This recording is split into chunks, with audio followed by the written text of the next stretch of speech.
It was a sunny afternoon, and Queen, a young black girl with headphones snug in her ears, decided to take a slow stroll down Maple Street. She wasn't doing anything unusual, just minding her own business, humming to the beat only she could hear.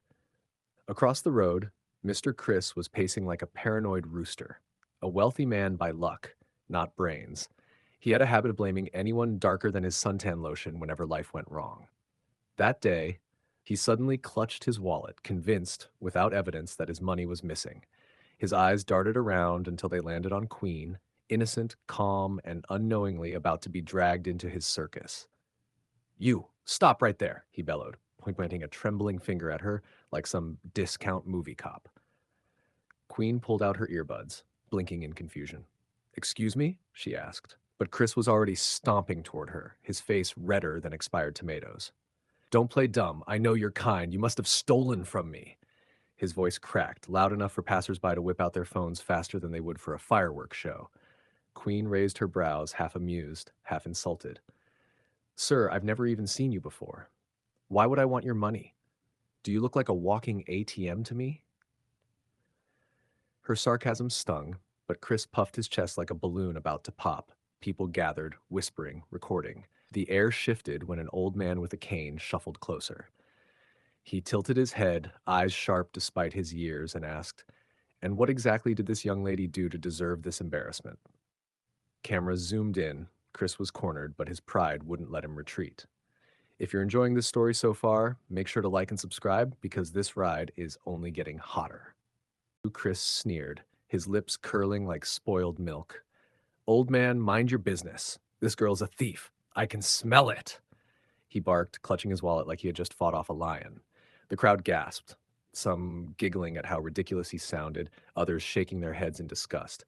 Queen, calm but sharp, crossed her arms and said, Sir, the only thing you can smell is your cheap cologne mixed with desperation.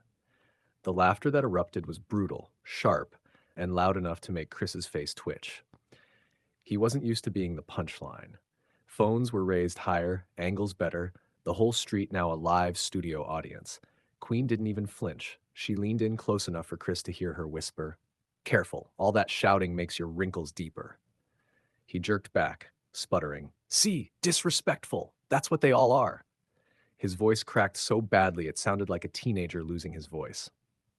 Someone in the crowd chuckled, Bro, you sound like a broken trumpet. The old man slammed his cane against the pavement. Apologize to her now! His voice boomed with the authority of someone who'd seen too much of the world to tolerate this nonsense.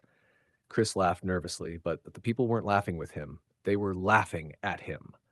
For the first time, he noticed the little red, blinking dots of phones everywhere. His humiliation wasn't private anymore. It was global.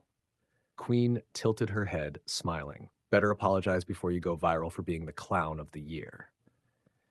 If you're enjoying the downfall already, don't forget to like and subscribe. This is just the appetizer. Chris's face went pale, like flour dumped on raw chicken, but his pride was a rabid dog, too stubborn to die quietly. Viral? Please. I don't care what these nobodies think. I have power. I have money. You're nothing. His words sliced the air, ugly and sharp. The crowd groaned. Someone yelled, Bro, it's 2025, not 1825. Get a grip. Laughter rippled again, louder, crueler, as Chris's attempt at superiority backfired harder than cheap fireworks in the rain. Queen, unfazed, pulled out her phone, camera already rolling. Congratulations, sir. You've just auditioned for the role of world's dumbest racist. No callback necessary. Her tone dripped with sarcasm so thick you could spread it on toast. The crowd erupted, some chanting, Apologize, apologize, like it was halftime at a basketball game. The old man stepped closer, his cane tapping with every word. I've lived 90 years, son, and in all that time, the loudest fools are always the weakest. You're embarrassing yourself more than you're hurting her. The silence that followed was heavy, suffocating. Chris's jaw clenched, his nostrils flaring like an angry bull at a rodeo, but his shaky hands betrayed him. Then came the twist. A young boy in the crowd piped up, Mister, if your money's missing, maybe check your other pocket. The crowd gasped.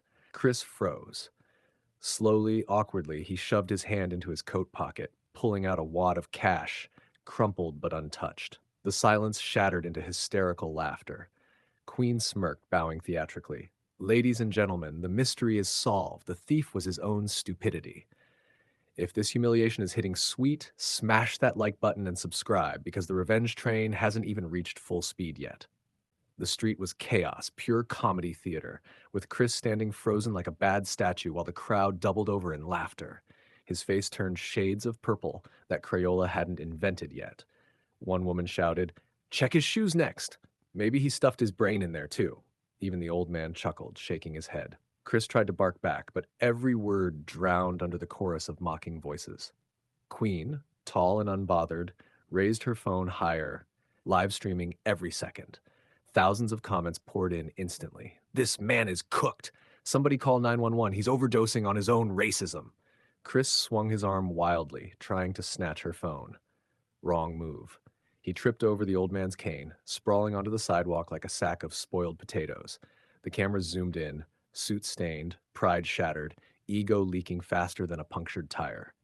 Queen didn't miss her chance. She crouched beside him, smiling sweet as honey but sharp as a blade. "You just fell on your own hate, sir. Gravity doesn't discriminate." The crowd roared, chanting her name now, lifting her like the unexpected heroine of the hour. And then the sweetest revenge landed. Police arrived, summoned by bystanders. But instead of arresting Queen, they listened to witnesses, watched the videos, and slapped cuffs on Chris for public disturbance and false accusation. His mouth hung open, disbelief dripping out with every sputter. Queen adjusted her hair, winked at the cameras, and walked away, her name already trending online. For every racist watching, this was a lesson carved deep. Humiliation blooms fastest where hate is planted. For everyone else, it was proof that dignity always outshines disgrace. If you love this downfall, don't forget to like, subscribe, and share, because sometimes karma doesn't knock, it kicks the door down.